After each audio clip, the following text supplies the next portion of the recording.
En province de Luxembourg, le CEFA de l'INSEE à Bastogne propose une option agricole. CEFA pour Centre d'éducation et de formation en alternance. Le principe est simple, les élèves vont 2 jours à l'école et 3 jours en entreprise, dans une ferme dans ce cas-ci. Le CEFA de l'INSEE propose la filière complète, soit jusqu'à la 7e professionnelle.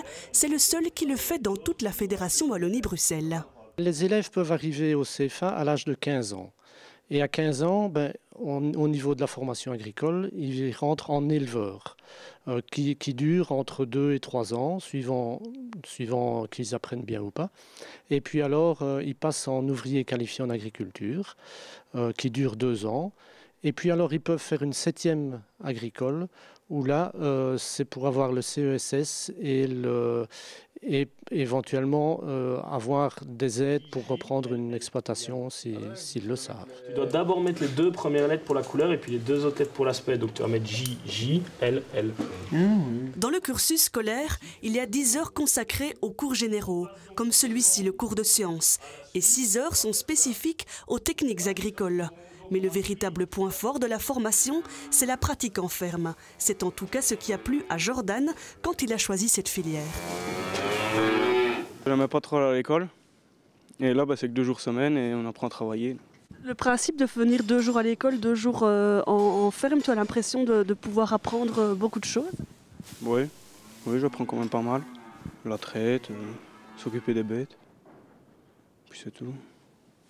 Un peu tout le travail dans la ferme. Un apprentissage qui se fait au fur et à mesure, jour après jour. Cela fait 1 an et demi que Jordan vient travailler 3 jours par semaine à Framont, dans la ferme de vaches laitières de Steven. Comment ça se passe avec Jordan? Très bien, très bien. Maintenant, ça fait plus qu'1 an et demi et ça va super bien, quoi. Ouais. On peut lui demander de plus en plus de choses? Oui. Même quand on n'est pas là, ça arrive qu'il fait le travail tout seul. Même. Ouais. Il devient autonome?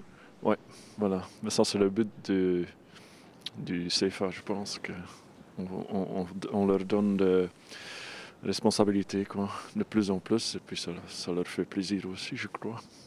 Et pour nous, c'est très bien aussi, quoi. C'est quelqu'un qui est tout le temps là dans la ferme, c'est ça qui est bien. Ils connaissent tout, quoi, à la fin. Mais ça prend du temps, évidemment. Si le patron qui engage un apprenti sous contrat du CEFA s'assure une aide à mi-temps, à coût réduit, il s'engage aussi à former le jeune, à lui expliquer les différentes tâches, à faire preuve de patience et de pédagogie. Les deux signent un contrat qui les engage à suivre un véritable plan de formation. Et régulièrement, comme c'est le cas aujourd'hui, l'accompagnateur référent du jeune passe dans la ferme pour une évaluation. Régulièrement, on téléphone, on passe et on vérifie que le jeune fait des choses variées et qui correspondent au plan de formation.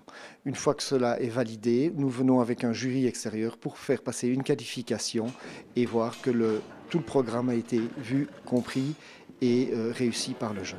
L'objectif de Jordan est d'être ouvrier agricole. Il lui reste encore 2 ans de formation en alternance. 2 ans pendant lesquels il recevra un petit salaire, comme c'est déjà le cas aujourd'hui, un salaire évolutif en fonction de sa progression. Même s'il est toujours étudiant, Jordan a déjà un pied dans le milieu professionnel. C'est le principe du CEFA. Il travaille, mais il est encadré. Dans 2 ans, il aura normalement toutes les cartes en main pour décrocher un emploi dans le secteur de son choix.